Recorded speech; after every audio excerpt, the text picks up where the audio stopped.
بسم اللہ الرحمن الرحیم۔ عزیز طالبات، ہم تابش دہلوی کی غزل کو پڑھ رہے تھے۔ ہمارے آج کے لیکچر کا آغاز ہم شعر نمبر 3 سے کرتے ہیں۔ ہر ایک کار تمنا پر یہ مجبوری یہ مختاری، ہر ایک کار تمنا پر یہ مجبوری یہ مختاری، مجھے آسان نہیں ہوتا تجھے مشکل نہیں ہوتا، مجھے آسان نہیں ہوتا تجھے مشکل نہیں ہوتا۔ کار تمنا جس کے لفظی معنی ہے عشق کا کام، مراد ہے محبت کے معاملات، خواہشات کی تکمیل کے لیے کی جانے والی کوششیں، مختاری صاحب اختیار ہونا۔ شعر کا مفہوم کچھ یوں ہے: محبت کے معاملات میں میں مجبور ہوں اور تم صاحب اختیار، لہٰذا تمناؤں کی تکمیل میرے لیے آسان نہیں ہوتی اور تمہارے لیے مشکل نہیں ہوتی۔ تشریح کچھ یوں ہے: دنیائے عشق میں محبوب کی رضا جوئی، اس کے ہر حکم اور خواہش کی تعمیل و تکمیل اور مکمل خود سپردگی کو عشق کی معراج تصور کیا جاتا ہے، لہٰذا عشق عاشق صادق سے اس امر کا تقاضا کرتا ہے کہ وہ محبت محبوب کے سامنے مجسم اطاعت بن جائے، اپنے تمام معاملات محبوب کے سپرد کرے۔ عشق حقیقی میں تو یوں بھی محبوب حقیقی مختار کل ہے اور عاشق ظاہر اس کے سامنے مجبور محض۔ سو ضروری ہے کہ عاشق اس کے سامنے تمام داؤں سے دستبردار ہو جائے۔ بقول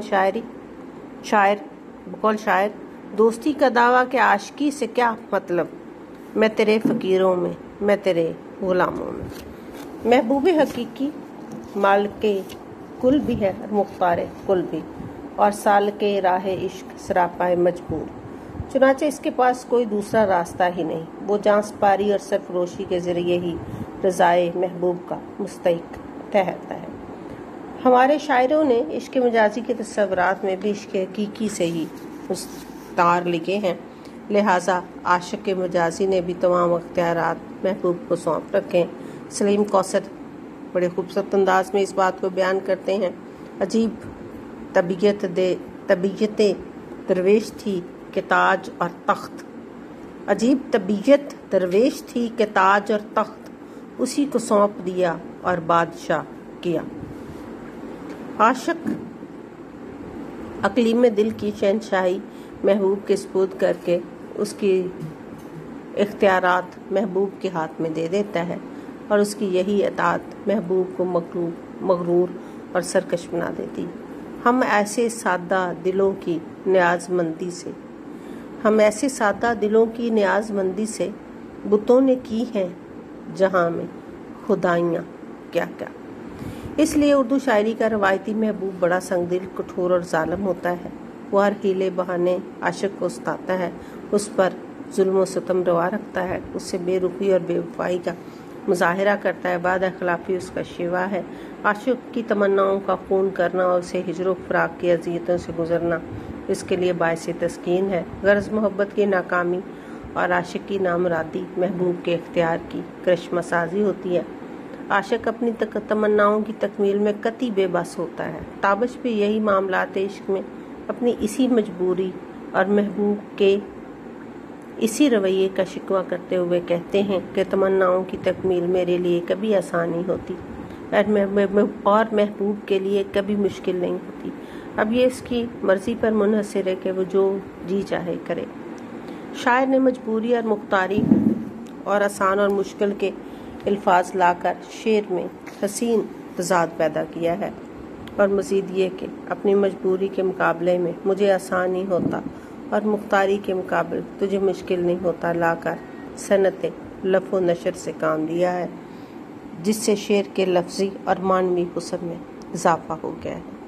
عزیز طالبات، شعر نمبر 4 کچھ یوں ہے: ہمیں ہنگامہ آرا تھے مگر ہم جب سے ڈوبے ہیں، ہمیں ہنگامہ آرا تھے مگر ہم جب سے ڈوبے ہیں، کہیں طوفان نہیں اٹھتا کہیں ساحل نہیں ہوتا۔ ہنگامہ آرا شور برپا کرنے والے ساحل سمندر یا دریا کا کنارہ۔ شعر کا مفہوم کچھ یوں ہے: تمام ہنگامے ہمارے دم قدم سے تھے، سو جب سے ہم ڈوبے ہیں نہ کہیں طوفان اٹھتا ہے اور نہ کہیں ساحل نظر آتا ہے۔ شعر کی تشریح کچھ یوں ہے: